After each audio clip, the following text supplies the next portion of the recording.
Petit texte, petit.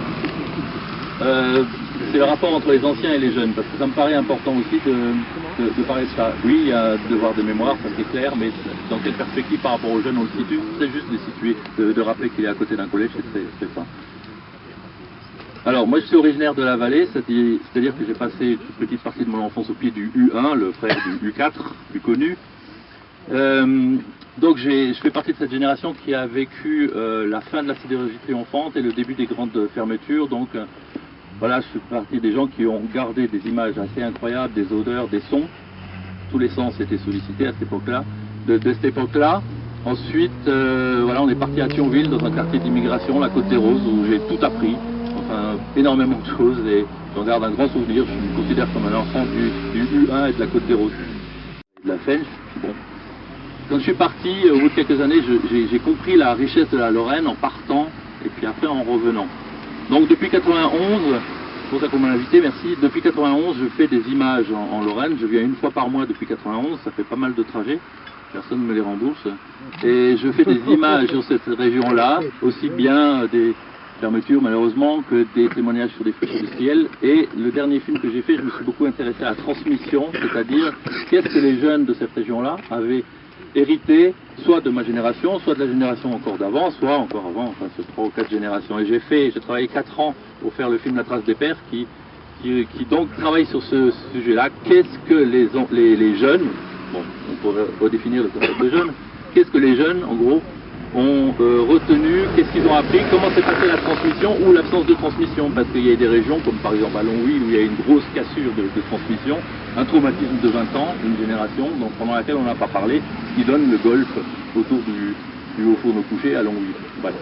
Donc ce travail pour les jeunes, je pense qu'il est important, et c'est pour ça que je suis complètement outré de ce qui se passe derrière. D'ailleurs, si on le prend à l'envers, c'est le drapeau luxembourgeois. Enfin bon.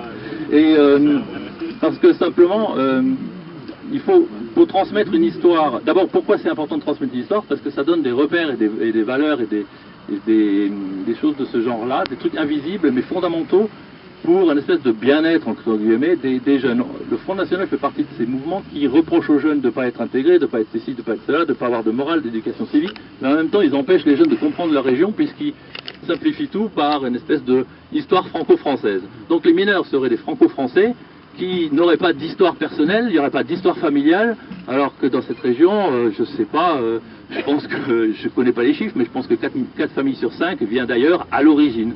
Voilà.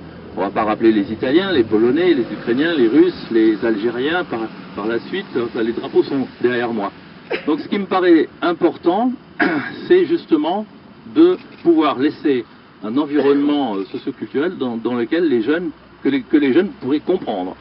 Ça, c'est pas compréhensible. Moi, je suis patriote, mais je suis pas nationaliste. La différence, elle est importante.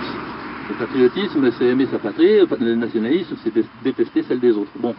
Moi je suis très bleu-blanc-rouge, mais pour l'histoire régionale, je suis bleu-blanc-rouge et j'ai une part algérienne, j'ai une part polonaise, j'ai une part italienne, etc., etc., etc. C'est ça qu'il faut transmettre à nos jeunes.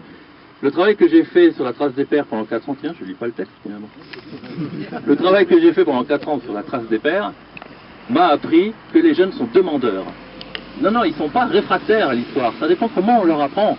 Et j'ai fait des expériences au musée des mines, tu me diras, Jean, si tu me le confirmes, mais il y a certains guides qui ont trouvé un truc qui est très parlant, c'est-à-dire que quand ils ont une file d'élèves qui prennent la visite du musée des mines comme une récréation, enfin on peut faire autre chose qu'écouter les profs, ils prennent ça pour une récréation, puis il y a un guide, un de tes collègues, qui leur demande est-ce que vous savez d'où vient votre grand-père? Et là il y a un silence, et puis il y a quelques mains qui se lèvent, pas énormément, mais quelques-unes, et puis il y a des origines qui sont dites, par exemple, pas marocain, polonais, italien souvent. Et là, tout de suite, les jeunes comprennent que, tiens, ça sera peut-être pas totalement inintéressant, cette visite de la mine, on va peut-être faire autre chose que les couillons dans les galeries, etc. Et ils comprennent, en une demi-seconde, que cette histoire des mines, ça peut ancrer l'histoire de la région par rapport à l'histoire de soi-même, c'est-à-dire son histoire familiale. Et là, ça prend une autre dimension. Et pour avoir discuté avec des jeunes en sortant des galeries, ce point-là, il a été décisif. Alors, je ne dis pas qu'après ils vont tous devenir historiens ou passionnés d'histoire, hein, mais ils ont compris que ça les concernait aussi. Voilà. Donc, en réduisant l'histoire des mineurs et par extension des sidérurgistes, je suppose, à une histoire franco-française, on ment, oui, on fait du révisionnisme historique, il n'y a pas d'autre terme, et puis on rend l'histoire incompréhensible. Qu'est-ce que c'est que cette histoire? En plus, voilà, je veux dire, on est dans une région qui a changé de... qui a été allemande pendant 60 ans. Qu'est-ce qu'on fait de ces mineurs qui sont arrivés en Allemagne et qui ont appris le flac en premier?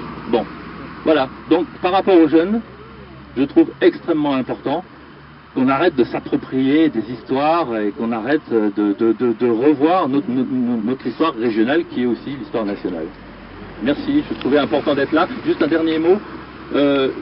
On pose souvent la question, est-ce que c'est important de venir? Oui, il faut marquer le coup. Il ne faut pas laisser l'espace libre aux révisionnistes. C'est pour ça que je trouve important, et c'est aussi pour répondre à ceux qui disent il y a quand même autre chose à foutre, ailleurs, je peux venir autour des wagonnets.